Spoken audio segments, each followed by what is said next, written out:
Saya berkendara bolak-balik melewati sana berkali-kali. Tahu kan, Anda harus lewat sana untuk ke Kades. Anda harus lewat sana untuk ke situs penyeberangan Laut Merah. Dan saya sempat berhenti dan menunjukkan abu ini kepada para pekerja saya, kedua putra saya, dan siapapun yang membantu kami. Karena jalannya tepat membelah bagian tengahnya, di bawah area Zoar. Dan Anda tahu, saya tunjukkan benda lunak ini. Saya bilang, ini pastilah sisa-sisa kota itu di mana kota-kota di dataran rendah itu dulu menikmati kehidupan yang indah dan sangat makmur. Tempat yang dipilih Lot, alih-alih pegunungan, untuk memberi makan kawanan ternaknya dan membesarkan keluarganya. Dan Anda akan perhatikan di sini bahwa ada beberapa kaki yang isinya hanyalah abu putih seperti bubuk. Abu yang hanya dihasilkan saat material terbakar pada suhu yang melebihi 2000 derajat Fahrenheit.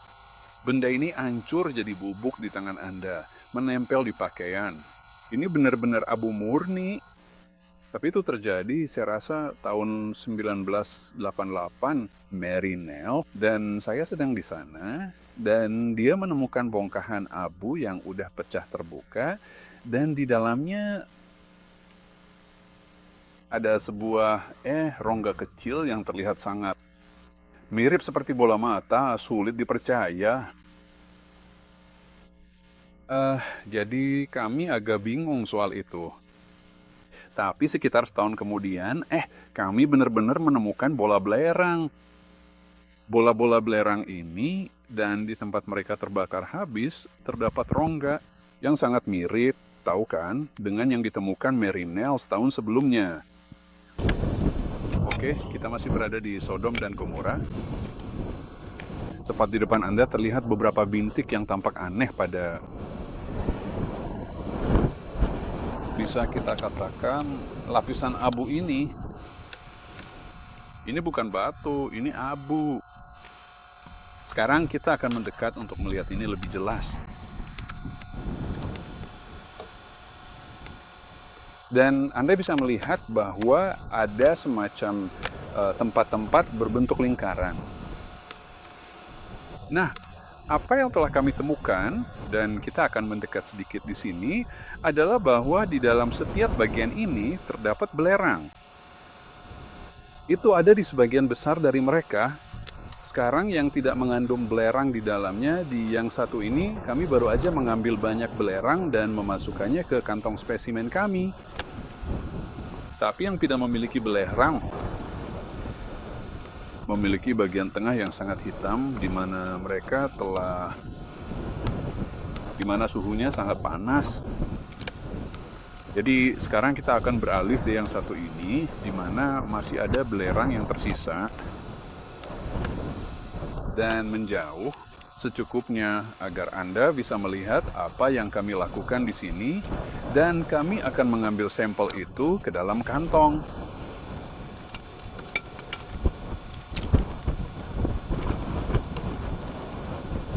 Sebelum saya mulai menggunakan pisau ini, pisaunya sangat tajam.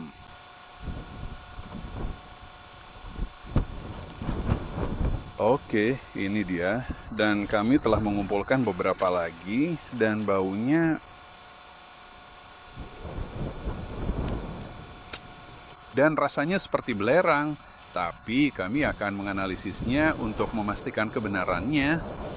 Apa yang tampaknya telah terjadi adalah bahwa dari suatu tempat, belerang yang terbakar mendarat pada interval yang tidak teratur, seperti yang Anda lihat bintik-bintik pada material ini di sini, dan menghanguskan seluruh kota. Tentu aja sesuatu yang terbakar dengan belerang, terbakar dengan sangat panas. Dan abu yang dihasilkan lebih berat daripada bahan asli, yang merupakan bagian dari proses pembakaran. Nah, ini adalah salah satu kapsul belerang yang memang tertanam di dalam material ini, yang bisa kamu lihat di sini. Dan jika Anda melihat lebih dekat, Anda dapat melihat jumlah belerang yang besar, tepat di tengah cincin yang lebih gelap. Dan yang satu itu secara khusus memiliki jumlah besar belerang murni. Dan ada jutaan dan jutaan dari itu di seluruh tumpukan abu di sini yang merupakan sisa-sisa kota-kota di dataran tersebut.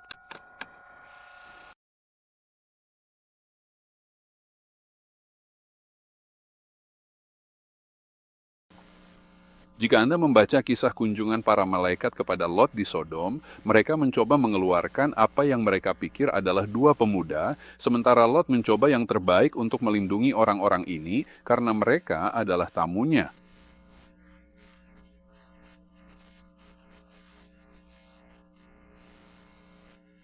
Akhirnya, para malaikat mengulurkan tangan dan menarik Lot masuk karena orang-orang ini mulai melakukan kekerasan fisik padanya.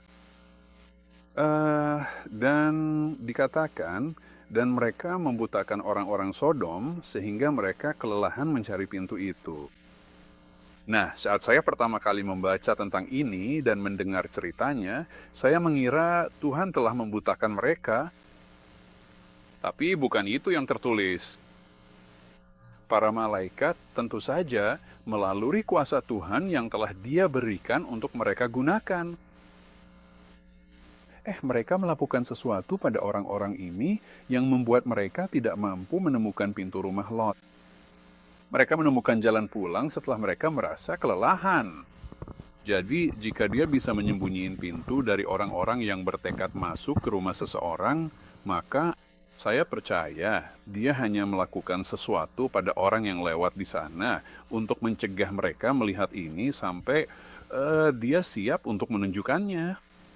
Nah, intinya di sini adalah sementara Tuhan membinasakan mungkin beberapa ratus ribu orang di lembah itu pada kesempatan itu, dia berusaha keras untuk menyelamatkan atau memelihara nyawa orang yang kurang lebih setia kepada Tuhan. Nah, orang akan berpikir bahwa Lot seharusnya punya pertimbangan yang lebih baik daripada tinggal di tempat di mana semua ini terjadi.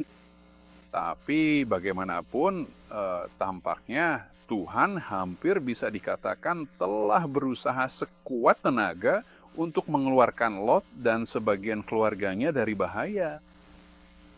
Dan jadi ini mengarah pada gagasan yang sama hari ini.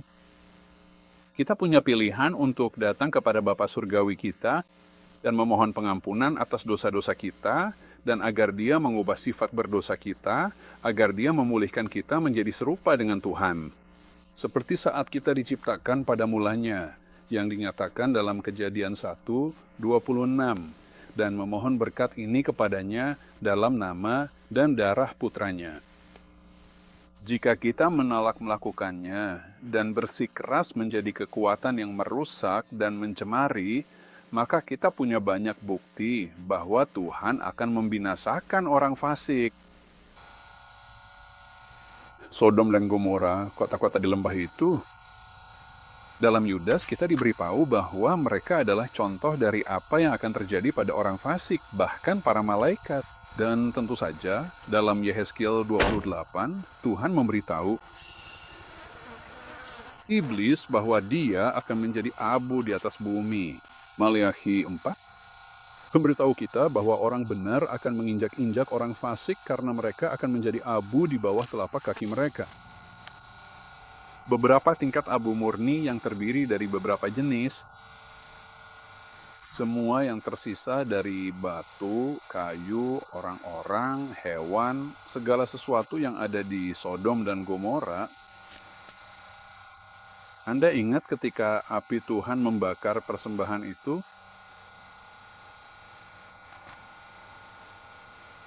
Di Gunung Karmel saat Elia memanggil para nabi Baal untuk mempertanggungjawabkan, dikatakan bahwa itu membakar persembahan, batu-batu, dan menjilat air dari parit.